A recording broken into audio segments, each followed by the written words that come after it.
जय भीम, नमस्कार. मी सुनीता आनंद माने. मी सायन हॉस्पिटलमध्ये शगिरण तंत्रज्ञ म्हणून कार्यरत आहे आणि ह्या वर्षी घडणाऱ्या BMC बँकेच्या इलेक्शनला मी आणि माझे हे सहकारी उमेदवार म्हणून उभे राहिलो आहे. तर आता आम्हाला जो काही इतक्या वर्षापासून जो काही प्रचार हे चालू आहे बँकेमध्ये, तर त्याच्याबद्दल आम्हाला बदल करायचा आहे, बदल घडवायचा आहे आम्हाला.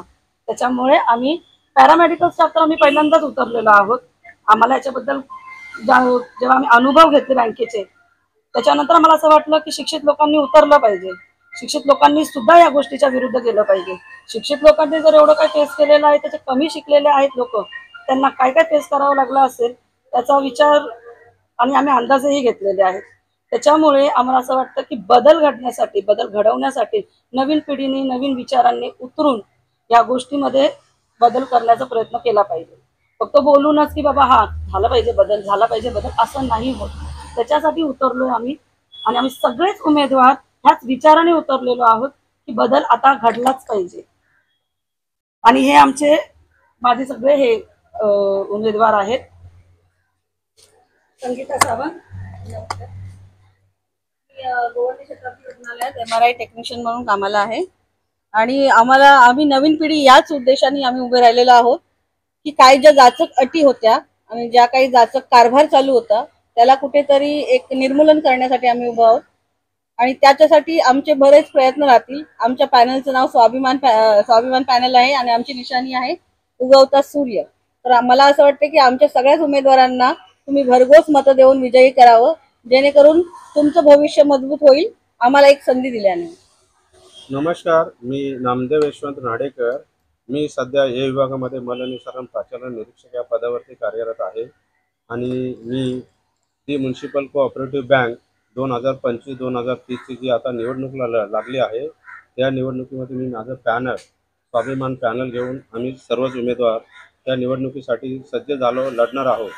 आमचा निवडणूक लढण्याचा उद्देश एवढाच आहे की बँकेमध्ये जे विद्यमान संचालक आहे, आता जे कार्यरत आहे, त्यांच्याकडनं जे आमचे बँकेचे सभासद आहेत, जे बँकेचे कर्मचारी आहेत, बँकेमध्ये जे आमचे कर्मचारी सभासद झालेले आहेत, त्यांचे बरेच मुद्दे ते सोडायला त्यांच्याकडनं सोडले गेलेले नाही आहेत. ते मुद्दे आम्ही घेऊन खरोखर ह्या इलेक्शनमध्ये उतरलो आहे. महत्त्वाचा मुद्दा म्हटला तर संचालक हा आमच्या बँकेचा केंद्रबिंदू असतो आणि बँकेचा संचालक जे कामगारांमधून निवडून जातात त्यांचं एक पॅनल बनवलं जातं, एक बॉडी बनवलं जातं आणि त्याचे अध्यक्ष आमचे माननीय जे आयुक्त असतात ते असतात आणि आयुक्तांच्या खाली हे संचालक मंडळ जे कामगारांमधून निवडून जातं त्यांचं एक पॅनल बनतं, त्यांचं बॉडी बनतं आणि बँकेचा जो कारभार चालतो तो ते पॅनल ठरवत असतं. ते नियम अटी ज्या लावण्याचं काम आहे, बँकेचं जे नियम अटी आणि जे नियमावली आहे ते बनवण्याचं काम हे संचालक मंडळाचं असतं. परंतु आमचे जे विद्यमान संचालक आहेत त्यांनी याच्या मागे 15 वर्षामध्ये कोणत्याही कामगारांचे हिताचे निर्णय घेतले नाही, कामगारांच्या भविष्याचे निर्णय घेतले नाही. असे मी तुम्हाला पुढचे निर्णय सांगतो, नियम सांगतो. पहिली तर आमची जी बँक आहे ती कर्मचाऱ्यांची बँक आहे आणि तिथे कर्मचाऱ्यांचं जो खातं आहे, पगार खातं आहे, त्यांची CD आहे, त्यांचे शेअर्स आहेत, त्याच्यावरती बँक चालते. आमची बँक कुठल्या बँकेकडनं कर्ज घेऊन व्यवहार करत नाहीये. आमची बँक फक्त कर्मचाऱ्यांच्या पेमेंट खात्यावरती आणि CD वरती, शेअर्सवरती चालते. आमचे कर्मचारी त्या बँकेमधून लोन सुविधा उपलब्ध केलेली आमच्या बँकेने ती 16 लाखाची केलेली आहे आणि त्या आता जे आमचे विद्यमान संचालक आहेत, आमचे जे ध्येय धोरणं आहेत आमचे, तेच मी तुम्हाला सांगतो आहे. 16 लाखावरती आमच्या विद्यमान संचालकांनी फक्त 7.5 लाखावरती आमच्या कर्मचाऱ्यांना विमा मंजूर केलेला आहे. तर कुठल्याही नॅशनलाइज बँकेमध्ये तुम्ही जर लोन घेतलं तर त्या लोनवरती 100% इन्शुरन्स दिला जातो. पण आमच्या बँकेच्या विद्यमान संचालकाने असं काय केलं हे आमच्या लक्षात येत नाहीये. आम्ही जेव्हा आमचं पॅनल निवडून जाईल, आम्हीचं पॅनल तिथे बसवणार, तेव्हा आमचा तोच मानस असेल की जेवढं लोन तेवढा इन्शुरन्स, 100% लोन 100% इन्शुरन्स. नंतरचा मुद्दा आहे जे आमच्याकडनं CD घेतलं जातं त्या CD वरती आम्हाला खूप अल्प दरामध्ये व्याजदर दिला जातो, परंतु आम्ही जे लोन घेतो त्याच्यावरती आम्हाला खूप मोठ्या प्रमाणाने व्याजदर लावून आमच्याकडनं वसूल केलं जातं. नंतरची गोष्ट आहे की आमचं जे शेअर्स आहे ते 25,000वरून त्यांनी 35,000 केले आहेत, पण ते 50 करायला हवे होते असं आमचा सर्व कर्मचाऱ्यांचा ध्यास होता, मानस होता, परंतु ते त्यांच्याकडनं झालं नाही आहे. आमचं पॅनल ते शेअर्स 50,000 नेण्याचा आम्ही प्रयत्न करणार आहोत. नंतर मेन विषय आहे, आमच्या कर्मचाऱ्यांचे बरेच मुलं आता उच्च शिक्षित होऊ इच्छित आहेत, परंतु त्यांना शिक्षणासाठी बाहेरच्या बँकेमध्ये लोन घ्यावं लागतं. बाहेरच्या बँकेमधून लोन घेतात आणि ते अगदी सुरळीत मिळतं. परंतु आमची कर्मचाऱ्यांची बँक असून त्यांना शिक्षण लोनसाठी तिथे खूप मोठ्या जाचक अटी लावल्या आहेत. त्याचा व्याजदर खूप मोठ्या प्रमाणात ठेवला आहे.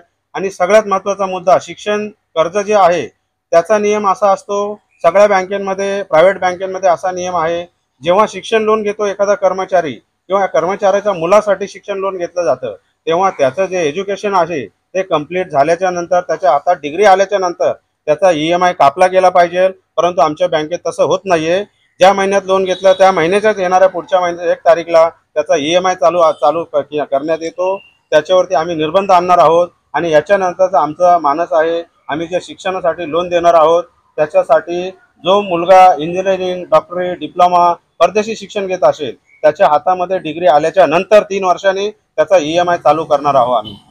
ती परत महत्त्वाची गोष्ट आहे, आमच्या बँकेने एक कर्मचाऱ्यांसाठी जाचक अट लावून ठेवली आहे. ती अट म्हणजे अशी आहे की प्रत्येक कर्मचाऱ्याचं पगार खातं हे कंपल्सरी केलेलं आहे. तर ते कुठेतरी पगार खातं आम्ही मागे घेणार आहोत आणि त्याच्यावरती आम्ही आळा घालण्याचा प्रयत्न करणार आहोत.